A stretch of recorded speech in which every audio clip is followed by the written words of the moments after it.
Muito obrigado, Sr. Presidente. Bom dia a todos. Excelentíssima Sra. Doutora Cristina Casalinho, um cumprimento especial também extensível a todos os membros do Conselho de Administração do IGCP.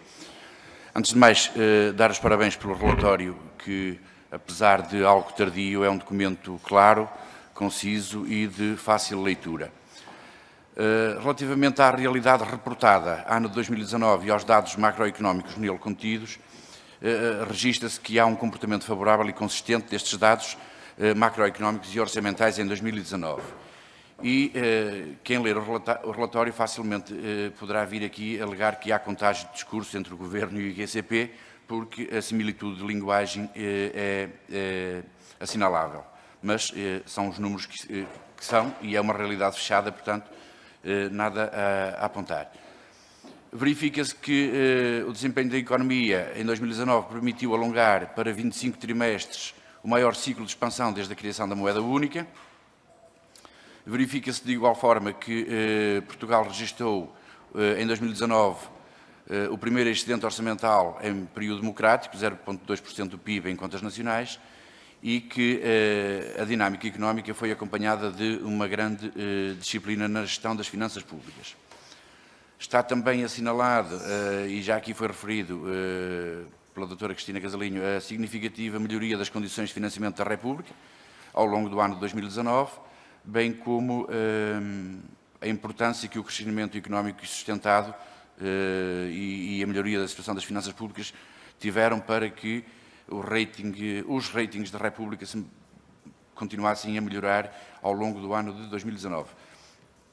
Dito isto e da análise reportada quanto às linhas macroeconómicas, o que se pode concluir é que a resiliência que Portugal construiu após a crise financeira global está a ser e será um dos ativos fundamentais para enfrentar esta crise pandémica.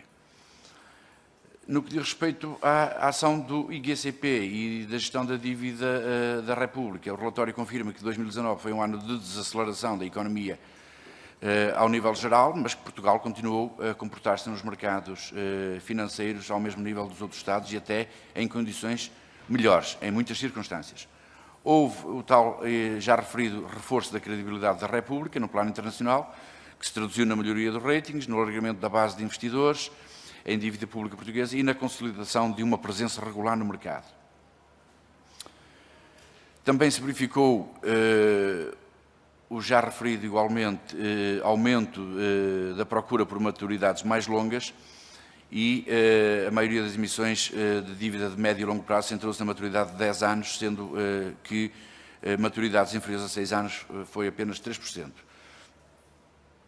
O aumento de financiamento de 2019 e a contenção das necessidades líquidas de financiamento possibilitaram a referida amortização em 2.000 milhões ao Mecanismo Europeu de Estabilidade Financeira, antecipando a liquidação das duas tranches que tinham vencimento para 2025. Convém aqui também referir que, precisamente no ano anterior, se tinha liquidado a dívida ao FMI. Ao nível da atuação do IGCP e do comportamento da dívida, verifica-se uma tendência e uma preocupação com o alisamento da curva de amortizações.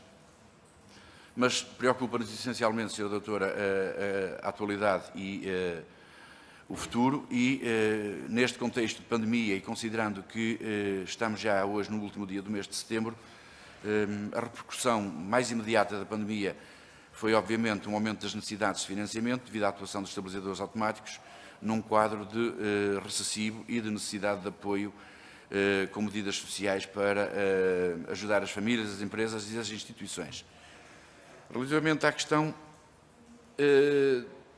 do futuro e as questões que eu lhe queria colocar em concreto têm a ver com a verificação que de 2015 a 2019 houve uma tendência de melhoria das condições de financiamento e do custo da dívida, contudo era uma tendência algo expectável para quem seguia as políticas governativas com mais atenção e também com menos paixão oposicionista, mas este ano de 2020 é um ano atípico a todos os níveis e as variações expectáveis deixarão de ser incrementais, como já vimos até por alguns dos gráficos apresentados.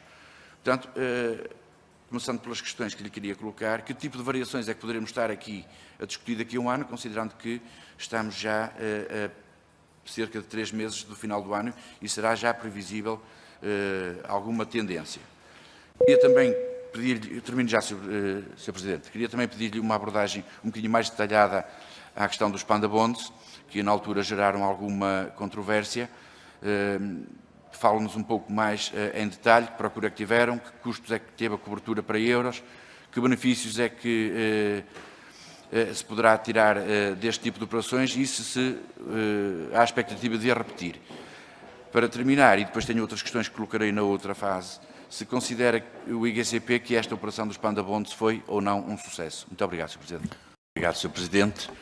Bom, resulta já claro e evidente desta primeira ronda que, pelo menos, o Grupo Parlamentar do PS e eu em particular estamos um pouco mais sossegados quanto às condições de financiamento que esta pandemia poderia vir a afetar drasticamente. Resulta evidente que as condições, os custos e os ratings não foram assim tão afetados. Obviamente que as necessidades de financiamento, sim, são muito maiores, mas as condições não são muito alteradas no geral. E claro que também, evidentemente, esperemos que o BCE continue com estes programas de aquisição de ativos para que dessa forma possa também intervir no mercado. Questões concretas que lhe queria deixar e que há pouco não tive oportunidade. A pandemia poderá criar aptidão para operações de colocação de dívida de maturidades mais curtas? É uma das questões. A outra questão tem a ver com o peso das moedas não euro na dívida. Se acha que há previsão de alteração neste equilíbrio entre euro e moedas não euro. Depois também se consegue de alguma forma perspectivar qual é o saldo de depósitos em final de 2020.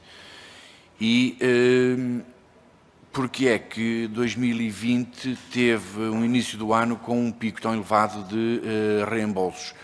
Qual a razão? Não houve preocupação com o alisamento deste pico? O que é que aconteceu?